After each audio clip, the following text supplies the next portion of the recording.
Welcome to the garden. These are not arrows, but they're actually bird tracks. They're the footprints of some sort of large bird.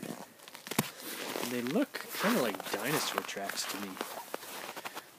And modern birds are descended from dinosaurs. And they're classified as a reptile, which may sound surprising, but a reptile is any species that has part of its body covered in scales. And on birds, that's the feet. Now that doesn't count with fish. That's a different class altogether. But birds are actually reptiles descended from dinosaurs. And I thought this was an interesting track. He left a little trail here. But really beautiful tracks. And these are his little toes splayed out.